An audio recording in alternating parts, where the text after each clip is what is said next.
Something to bring us together, that restores our sense that we are one community. This library will do that for Long Island City and for Queens. Now I want to close and talk a little bit about Fausta Ippolito. When I worked at the library in a cubicle 20 years ago, Fausta Ippolito called me. She said she was a mom of 2 young children, and she desperately wanted this library to be. She said, "What can I do?" And she said, "Do I need to collect signatures on a petition? Whatever I'll do. I'm just one mom of 2 little kids, but I'll do it." And I said, "Fausta, elected officials listen to petitions. We care about those things." So she went out and she collected thousands of signatures. She fought so hard. She was the heart and soul of that first initial fight to make this so.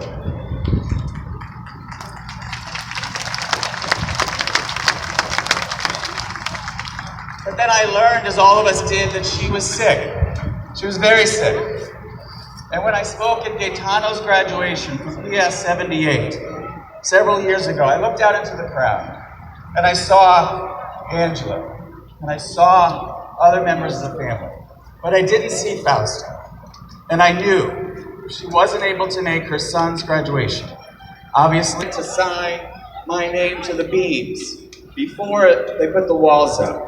I signed Fausta Ippolito's name to the beams of this library.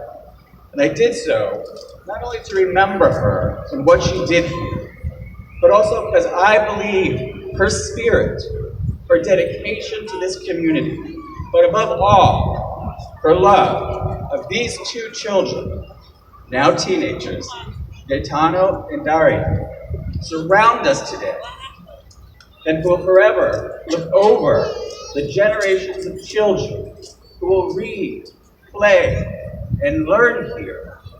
May her memory be eternal, and may this library help light the way to a brighter tomorrow. Thank you. Has seen this through and looked out their windows longer than anyone, Ed Sadowski, and now Joanna Rock and Shelley Cohen, the folks at City Lights, who were the pioneers of this neighborhood and the first ones to plant roots in this part of Queens. We appreciate their help. And while Jimmy was working at the library so hard to make this a possibility, the councilman at the time was Eric Joya, who's here in the audience too, so let's hear it for Eric. I was proud to be able to lend a little bit of support from the state. We got $1 million from the state senate. I know Kathy Nolan got 6 buildings by the day. And when we essentially are constructing a neighborhood, we have to make sure that we construct important public spaces for these communities. There are a lot of families here, a lot of young children in this neighborhood. The kids, not just at PSIS 78, but all throughout this neighborhood, who need a place to congregate, need a place to read, need a place to learn beyond their schools. And that is what this library is going to do. It is a gem within New York City. The folks in Manhattan can look across the river and get jealous of what we've built there, and I think they will. I'm just so... Thank you, Senator. So now, before I introduce our next speaker, I'm going to ask our next speaker if she'd be kind enough to just join me up here.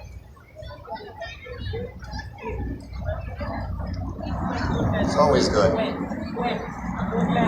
So, the reason I did that, while we have a special relationship with all of our elected officials, with the assembly member, we have a special relationship. And our special relationship goes back before my time here as the head of the library. It goes back to my time as both deputy mayor and testifying before her committee, being grilled by her and others on the committee, but all for a single purpose, to make sure that we had a solid educational system in New York City meeting the needs of all of our students. And with the Assemblywoman, Kathy Nolan, I have a tremendous amount of respect for her.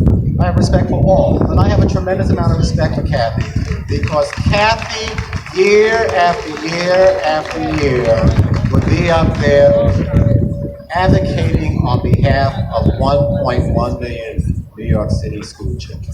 And that relationship continues now here while at Queens Public Library and her support.